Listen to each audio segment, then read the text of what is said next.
ಇಬ್ಬರು ಮೂವರಾಗೋ ಸಮಯ ಖುಷಿ ಸುದ್ದಿ ಕೊಟ್ಟ ಗೊಂಬೆ ನೇಹಾ ಗೌಡ. ನೇಹಾ ಗೌಡ ಹಾಗೂ ಚಂದನ್ ಗೌಡ ವಿವಾಹ ಆಗಿ ಸುಖವಾಗಿ ಸಂಸಾರ ನಡೆಸಿದ್ದಾರೆ. ಈಗ ಇವರ ಮನೆಗೆ ಹೊಸ ಸದಸ್ಯನ ಆಗಮನ ಆಗಲಿದೆ. ಈ ಬಗ್ಗೆ ಅವರ ಕಡೆಯಿಂದ ಘೋಷಣೆ ಆಗಿದೆ. ಈ ವಿಚಾರ ಕೇಳಿ ಫ್ಯಾನ್ಸ್ ಖುಷಿಯಾಗಿದ್ದಾರೆ. ಕಿರುತೆರೆಯಲ್ಲಿ ದೊಡ್ಡ ಹೆಸರು ಮಾಡಿದವರು ನೇಹಾ ಗೌಡ. ಅವರು ನಟಿಯಾಗಿ, ಮಾಡೆಲ್ ಆಗಿ ಬಣ್ಣದ ಲೋಕದಲ್ಲಿ ಗುರುತಿಸಿಕೊಂಡಿದ್ದಾರೆ. ಈಗ ಖುಷಿ ಸುದ್ದಿ ನೀಡಿದ್ದಾರೆ. ಅವರು ಮಗುವಿನ ನಿರೀಕ್ಷೆಯಲ್ಲಿದ್ದಾರೆ. ನೇಹಾ ಗೌಡ ಹಾಗೂ ಚಂದನ್ ಗೌಡ ವಿವಾಹ ಆಗಿ ಸುಖವಾಗಿ ಸಂಸಾರ ನಡೆಸಿದ್ದಾರೆ. ಈಗ ಇವರ ಮನೆಗೆ ಹೊಸ ಸದಸ್ಯರ ಆಗಮನ ಆಗಲಿದೆ. ಈ ಬಗ್ಗೆ ಅವರ ಕಡೆಯಿಂದ ಘೋಷಣೆ ಆಗಿದೆ. ಈ ವಿಚಾರ ಕೇಳಿ ಫ್ಯಾನ್ಸ್ ಖುಷಿಯಾಗಿದ್ದಾರೆ.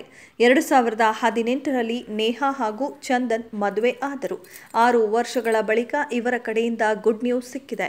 ನೇಹಾ ಅವರಿಗೆ ಸೋಷಿಯಲ್ ಮೀಡಿಯಾದಲ್ಲಿ ಶುಭಾಶಯಗಳ ಸುರಿಮಳೆ ಬರ್ತಿದೆ. ಎಲ್ಲರೂ ದಂಪತಿಗೆ ಶುಭಾಶಯ ಕೋರುತ್ತಿದ್ದಾರೆ. ಸ್ಕ್ಯಾನಿಂಗ್ ಫೋಟೋ, ವಿಡಿಯೋಗಳನ್ನು ಹಂಚಿಕೊಂಡಿರೋ ನೇಹಾ, ನಮ್ಮ ಕುಟುಂಬ ಬೆಳೆಯುತ್ತಿದೆ ಎಂದು ಬರೆದುಕೊಂಡಿದ್ದಾರೆ. ಈ ವಿಡಿಯೋ ಲಕ್ಷಕ್ಕೂ ಅಧಿಕ ಲೈಕ್ಸ್ ಪಡೆದುಕೊಂಡಿದೆ. ನೇಹಾ ಗೌಡ ಅವರು ಲಕ್ಷ್ಮೀ ಬಾರಮ್ಮ ಧಾರಾವಾಹಿಯಲ್ಲಿ ಗೊಂಬೆ ಪಾತ್ರ ಮಾಡಿದ್ರು. ನೇಹಾ ಹಾಗೂ ಚಂದನ್ ಅವರು ಹಲವು ರಿಯಾಲಿಟಿ ಶೋಗಳಿಗೆ ಒಟ್ಟಾಗಿ ತೆರಳಿದ್ದಾರೆ.